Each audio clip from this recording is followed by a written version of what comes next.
Welcome to my Chanel, USA battle zone. The dawn came like a promise and a threat. Light crawled over the asphalt and chain link of Camp Pendleton, painting the range in a hard, determined gold.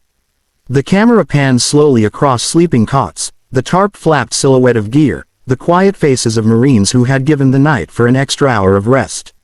Then the shot zooms to her, Staff Sergeant Maya Alvarez, hair braided close to her scalp, eyes like tempered steel that had learned the language of wind and distance. The opening music swells. She wasn't supposed to be the one to shine. The troop roster had planners, sharpshooters, and men who had mapped the desert with the geometry of bullets.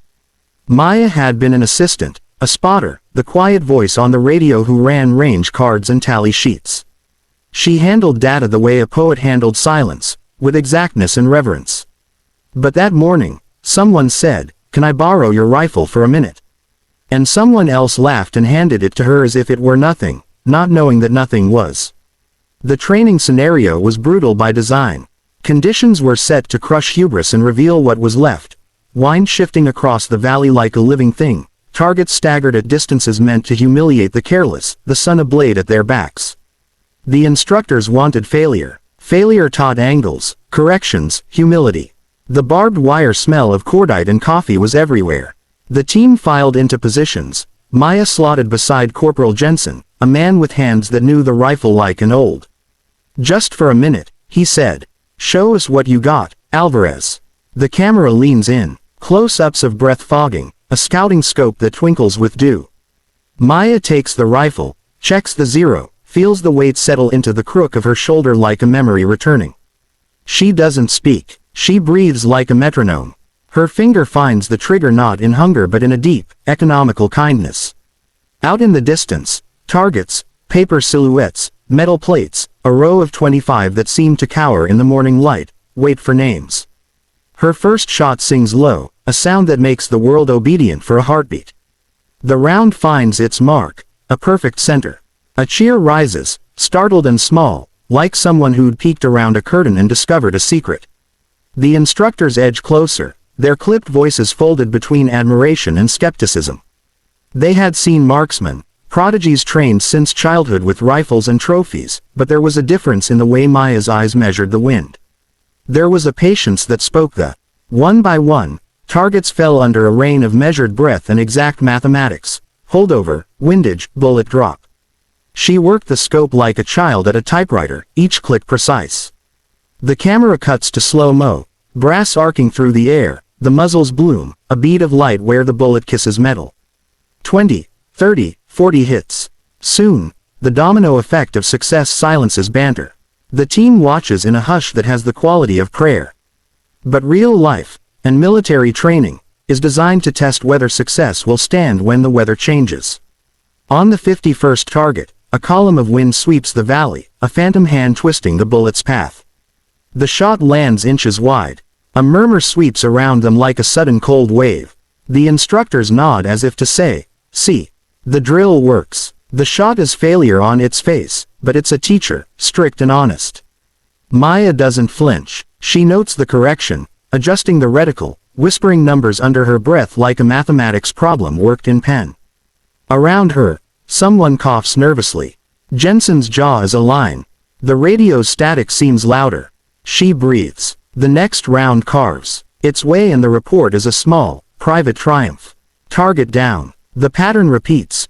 Wind, misread, correction, redemption. When the sun is higher and the valley smells of heated dust, the score stands improbable and clean, 1H.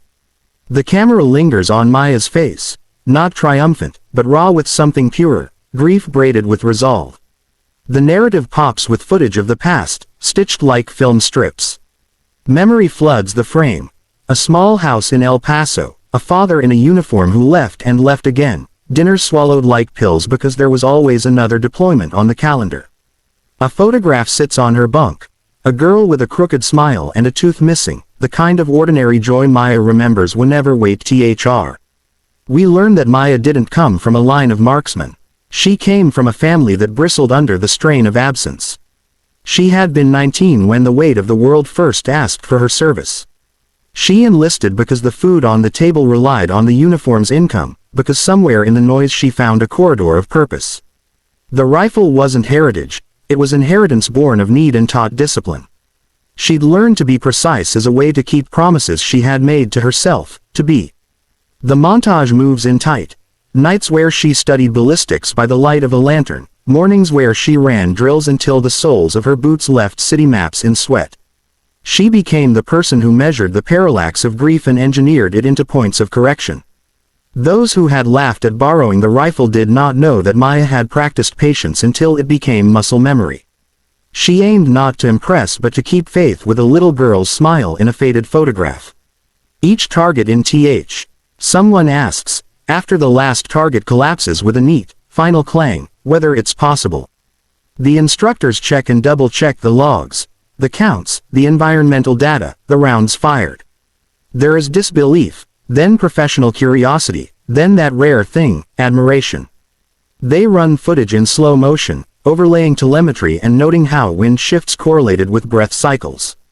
Analysts murmur. A photographer captures the moment and the image spreads across platoons like a low beacon. But the story doesn't settle into triumph. Behind Maya's eyes sits a private weight. A brother, Tomas, home on leave 2 years earlier, whose laugh could split a room and whose fingers had never learned that life could end in a roadside blossom of metal.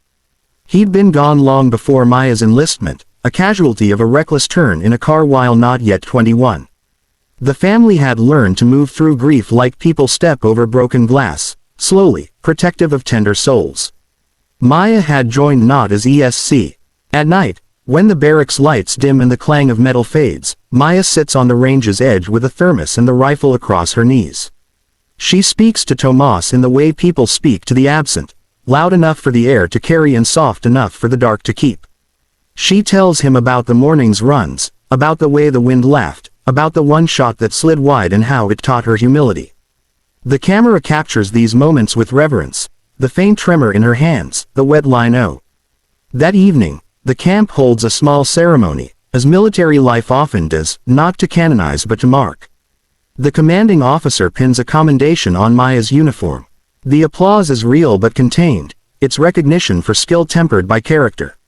She accepts it not with show, but with the same small grace she uses when someone hands her a mug of coffee. Later, soldiers approach, shy and unsteady, asking how she learned to ride the wind. She answers with blunt, honest lessons. Study, patience, fail. The viral footage that follows, because in this age footage is a living thing that migrates and multiplies, brings strangers to the doorstep of Camp Pendleton virtually. Comments thread across the web like map routes. How did she do it? Unnatural. No. Training. The voices are many and contradictory. Some invent stories of destiny, others measure her success with the hard metric of tenacity. Maya watches the noise with a small, unassuming distance. She knows her work, but she knows too that the film takes a turn toward the intimate. We see Maya in civvies on a weekend, walking a little girl, the smiling face in the photograph, now older, to a park. The child runs and calls her auntie, and for a few bright seconds, life is as ordinary and reckless as a child's laugh. Maya's eyes soften in a way that seems to undo some of the armor.